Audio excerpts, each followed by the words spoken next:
फिर form fill करने के बाद आप इतनी मेहनत करो, मेहनत के बाद अगर आप एग्जाम देने जा रहे हो और सिली मिस्टेक की वजह से अगर रिजेक्ट हो जाए आपकी ओएमआर शीट, तो उससे बुरी चीज़ जो हमारे साथ कुछ नहीं हो सकती है।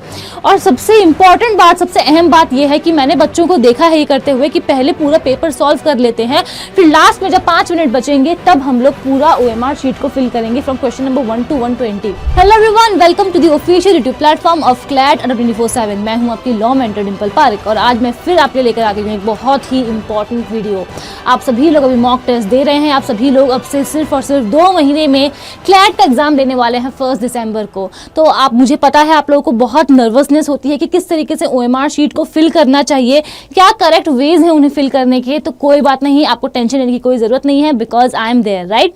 तो चलिए स्टार्ट करते अपने इस सेशन को। उसके पहले बता दूं कि गांधी जयंती के अवसर पर आपके लिए 24/7 लेकर आया एक special offer where you are getting flat 40% off on all law products, 2x validity on law महापैक and the lowest price ever. तो आपको क्या करना है, जल्दी से अंडर 24/7 के एप्लीकेशन पर जाना है या फिर वेबसाइट पर जाना है और यूज करना है मेरा code DIM80 to avail maximum discount. If you use my code तो आपको मुझसे पर्सनल मेंटोरशिप और गाइडेंस मिलने वाली है। सो आई होप ये क्लियर हो गया होगा। 2 ही महीने बचे हैं बस एग्जाम के लिए, तो आई थिंक ये आपके लिए बेस्ट अपॉर्चुनिटी है टू एनरोल और टू बाय एनी बुक। ठीक है, तो चलो स्टार्ट करते हैं अपने सेशन को। देखो, सबसे पहले आपको मैं बता दूं कि करेक्ट वे क्या होता है ओएमआर शीट को फिल करने का।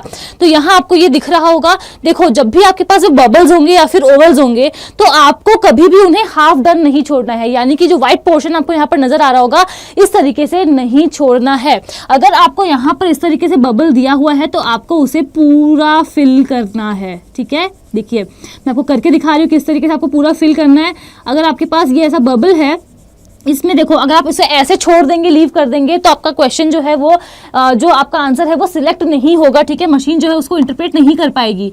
तो इसलिए आपको कहीं पर भी कोई भी पॉइंट नहीं छोड़ना है और इस तरीके से पूरे बबल को फिल करना है। तो यही था हमारा पहला पॉइंट ऑफ डिस्कशन कि आधा फिल नहीं करेंगे। मैंने बहुत सारे बच्चों को देखा है कि इस तरीके से आधा फिल कर देंगे या फिर जो साइड लाइंस है उनको छोड़ देते हैं, या फिर कई बार तो ऐसा भी करते हैं कि बहुत ज़्यादा बाहर निकाल देते हैं। तो इन दैट केस क्या होगा, रिजेक्शन के चांसेस बढ़ जाते हैं। तो जब भी आप फॉर्म को ओएमआर शीट को फिल करेंगे हमेशा पूरे राउंड में फिल करेंगे और इसका आपको इंश्योर करना ही करना होगा। अब आते हैं कुछ बहुत ही ज़्यादा इंपॉर्टेंट चीज़ों पर। सबसे पहले ये है कि आपको ओएमआर शीट को हमेशा अच्छी तरीके से फिल करना है। अगर फिल नहीं करेंगे तो आपकी ओएमआर शीट रिजेक्ट हो सकती है।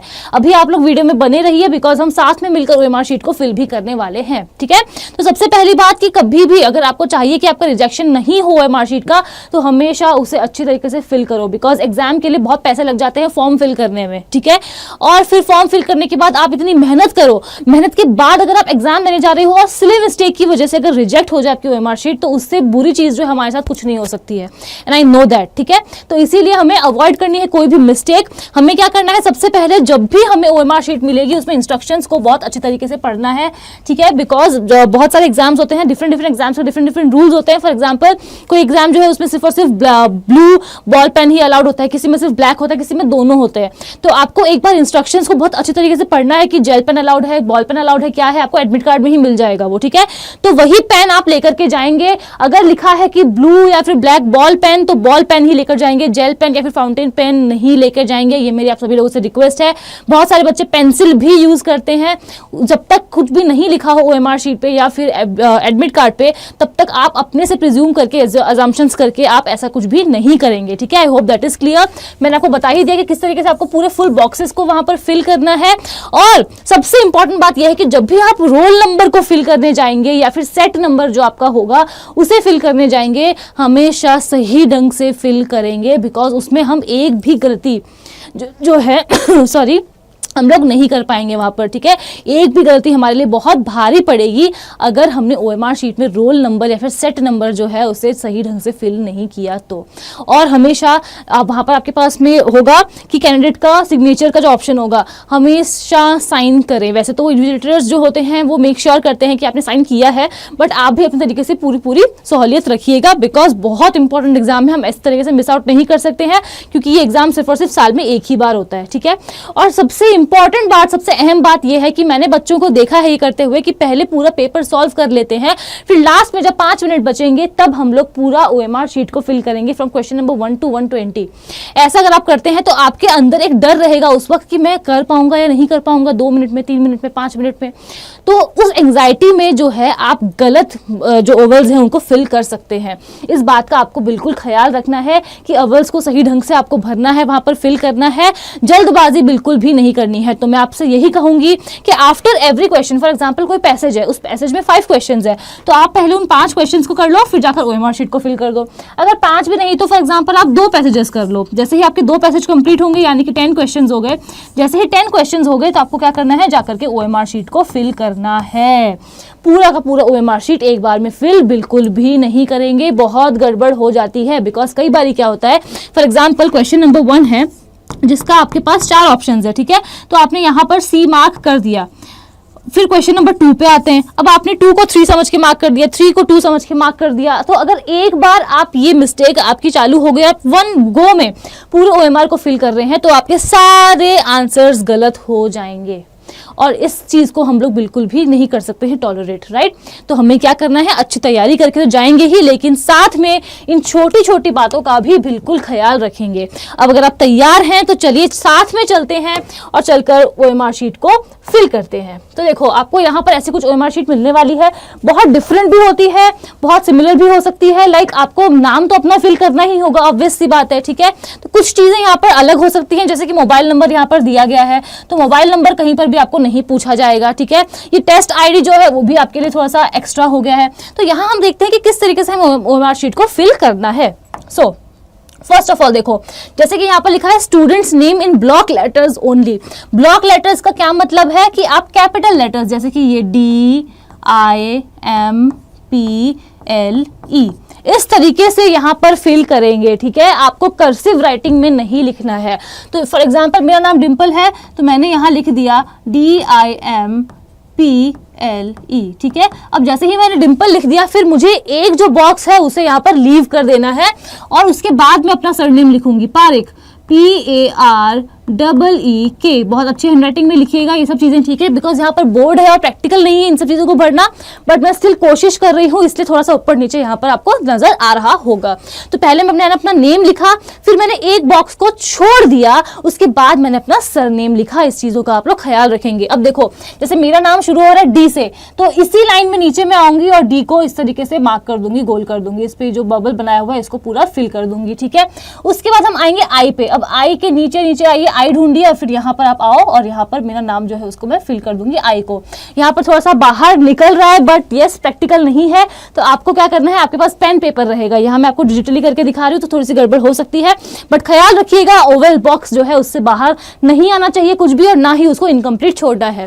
फिर मेरा नाम है M, DIM, तो अब M के नीचे वाली लाइन में मैं आकर M ढूंढूंगी और इसे इस तरीके से यहाँ पर फिल कर दूंगी। उसके बाद है P, तो P पे आई और यहाँ पर कर दिया। अगर आपको और इजी तरीके से फॉर्म को फिल करना है तो आप पता है क्या कर सकते हो, जैसे यहाँ पर L है, L पे एक बिंदु बना दो, यहाँ पर डॉट बना दो, फिर आप आ जाओ E पे एक डॉट बना दो, फिर आप एक लाइन छोड़ दी और P पे आ जाओ, एक डॉट बना दो। तो एक एक डॉट बना दोगे ना तो आपको आसानी रहेगी फॉर्म को फिल करने में, ठीक है।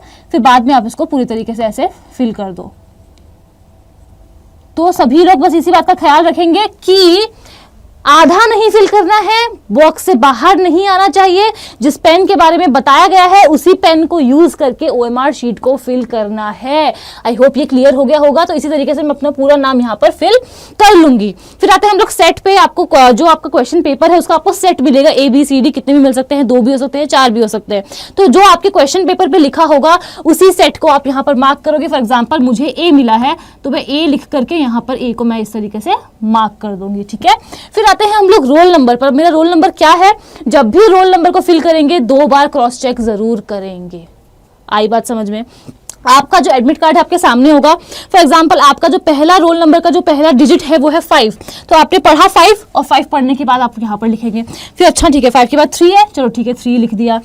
3 के बाद 1 है, ठीक है 1 लिख दिया। 1 के बाद 0 है, 0 लिख दिया। फिर 7 है, 9 है, 2 है। तो एक एक जो आपका डिजिट है, एक एक डिजिट को पढ़ के आप एक एक यहाँ पर बॉक्स फिल करेंगे। मैं क्यों बोल रही हूँ, बिकॉज गड़बड़ हो जाती है और रोल नंबर जो है वो आसपास होते हैं सभी लोगों के।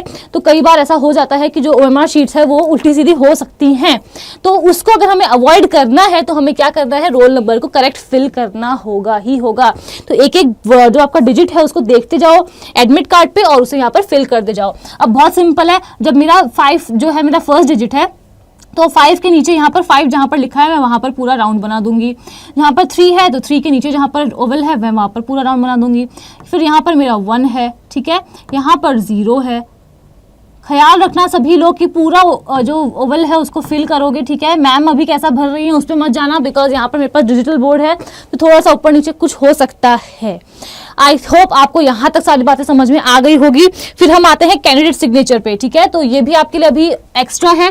कोई भी और इन्फॉर्मेशन अगर आपको पूछी जाती है, for example date of birth, तो आप उसको उसी तरीके से वहाँ पर फिल करेंगे। कैंडिडेट का सिग्नेचर जब आएगा तब आपको अपना साइन वहाँ पर डेफिनेटली करना है, ठीक है। साइन करना बिल्कुल भी नहीं भूलेंगे। अब हम आते हैं सबसे इंपॉर्टेंट बात पे। फॉर एग्जाम्पल आपका क्वेश्चन नंबर 1 है जहाँ पर आपके 4 ऑप्शन है, तो आपने यहाँ पर मार्क कर दिया A, ठीक है। अब यहाँ पर आपको क्या करना था, आपने क्वेश्चन नंबर 2 को छोड़ दिया है क्वेश्चन पेपर में। इसीलिए मैं आपको कह रही हूँ कि आपको सेट बना करके अपने आंसर्स को मार्क करना है। मैं क्यों कह रही हूँ अभी आप समझ पाएंगे उस चीज को। फॉर एग्जांपल आपने 1 का A मार्क कर दिया और क्वेश्चन नंबर 2 आपको आ नहीं रहा है, ठीक है। तो यहाँ पर क्या होगा, अगर आप 5 क्वेश्चंस को करेंगे तो आपको पता रहेगा आपने कौन सा क्वेश्चन अटेम्प्ट किया है, कौन सा नहीं किया है। तो आप 2 को लीव कर देंगे और फिर 3 को आकर के इस तरीके से C फिल कर देंगे। बट अगर आप 1 गो में करेंगे 1 से लेकर 120 तक 1 गो में करेंगे तो उसमें क्या होगा, फॉर एग्जांपल आपने 2 को छोड़ दिया था, सेकंड क्वेश्चन को आपने लीव कर दिया था, लेकिन क्योंकि आप जल्दबाजी में है, क्योंकि आपको डर लग रहा है कि आप पूरे फॉर्म को जो एमआर शीट है उसको फिल कर पाएंगे या नहीं कर पाएंगे, तो उसमें क्या होगा, गड़बड़ होगी। तो अगर आपने सेकंड को लीव भी कर दिया था, लेकिन अगर आपने गलती से भी क्वेश्चन नंबर 3 को यहां मार्क कर दिया तो पूरा जो आपका सीक्वेंस है वो बिगड़ जाएगा। और इसी चीज़ को हमें अवॉइड करना है। और उसे अवॉइड करने का बेस्ट तरीका क्या है मैंने आपको बता चुकी हूँ।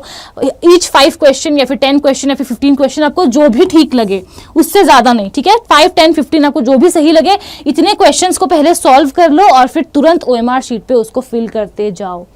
लास्ट के टाइम पर अगर आप फिल करेंगे ना, आपके हाथ कांपेंगे लिटरली, जब वो एग्जामिनर आपको बोल रहा होगा ओनली 5 मिनट्स लेफ्ट। बहुत डर लगता है, बहुत बार एग्जाम दे चुकी हूँ इसलिए आपको बता रही हूँ।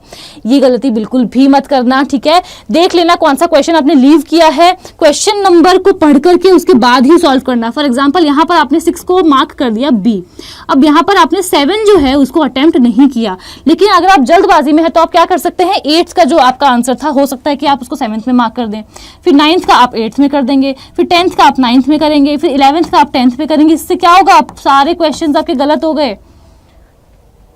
और ये तो बिल्कुल भी नहीं भूलना है कि नेगेटिव मार्किंग है -0.25 की, ठीक है। तो इन चीज़ों को ख्याल में रखते हुए हमें क्या करना है, OMR शीट को सही ढंग से फिल करना है। अब भी अगर आपको इसके बाद भी कोई भी अगर डाउट है तो आप क्या कर सकते हो, आप मुझे यहाँ पर मेल ड्रॉप कर सकते हो। ये मेरी मेल ID है dimple.parik@adda247.com, ठीक है। ये मेरी मेल ID है, आप मुझे यहाँ पर मेल ड्रॉप करो। कोई भी आपकी जो क्वेरी होगी उसको मैं डेफिनेटली सॉल्व करूंगी। तो अगली बार से जब आप मॉक टेस्ट देंगे इस तरीके से देना कि आप अपना क्लैट का एग्जाम दे रहे हैं, जितना फोकस आप अपने प्रिपरेशन पे कर रहे हो, एग्जाम पे कर रहे हो, मॉक देने में दे रहे हो, उतना ही फोकस आप अपनी OMR शीट को फिल करने में भी दो, ठीक है। तो यस, आज के लिए मेरी तरफ से आपके लिए इतना ही ज्ञान काफ़ी है। वीडियो पसंद आए तो लाइक और शेयर करना मत भूलना, चैनल को सब्सक्राइब भी ज़रूर से करेंगे और मुझे कमेंट करके बताएंगे कैसी लगी ये video. Thank you so much for watching. मिलती हूँ मैं आपसे अगली वीडियो में।